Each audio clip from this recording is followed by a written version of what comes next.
The accounts written by Matthew seem pretty straightforward on the surface. Matthew tells us of things that confirm Jesus as Messiah.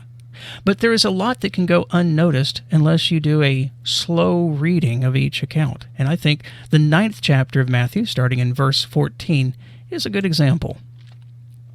Matthew 9:14 tells us the disciples of John asked those following Jesus to explain why they do not fast. Now, I think it is important that their question stipulated, how come they don't fast as we and the Pharisees fast? Fasting was required by the law of Moses every year on the Day of Atonement, but the Pharisees added more days of fasting to go beyond what was required by the law. Some say they wanted to show that they were more observant than others, and it could be they wanted to make it very clear that they were following the law by going beyond the number of days of fasting. A friend of mine put it this way: they were showing off. Well, they didn't just follow the law of Moses, they added a tradition based on the law. And I don't think it's a small thing. The Pharisees did something some preachers today do. They added to the Scripture. Traditions based on Scripture may have good intent, but they are traditions. They are not Scripture, and they should never be held equal to it. But why would the followers of John have asked about the extra days of fasting in the first place? Perhaps a better question would center on the reason behind those extra days of fasting. Jesus asked such a question and prefaced it with a few others.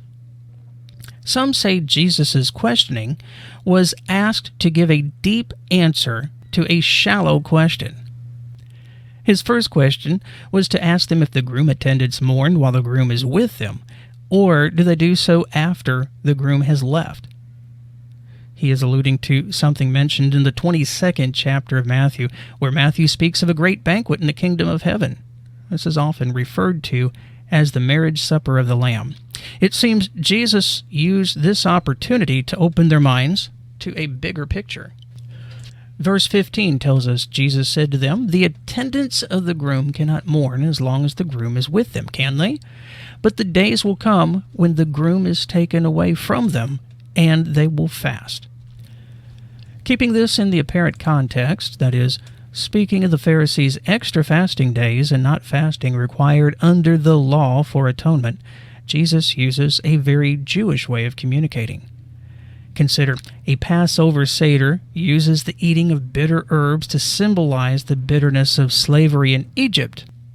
Participants are not just told of the bitterness experienced by slaves. They experience a small bitterness from the herb while hearing of the bitterness. The lesson is not only taught verbally, but also through the other senses. In Matthew, the longing for food during the fast seems to be used to teach of the longing of the church for Jesus' return. It also seems Jesus is letting them know that his followers are not going to inflict this on themselves at this time, because the bridegroom, that is Jesus, is still here. This is the bigger picture, so let's move on more directly to their question.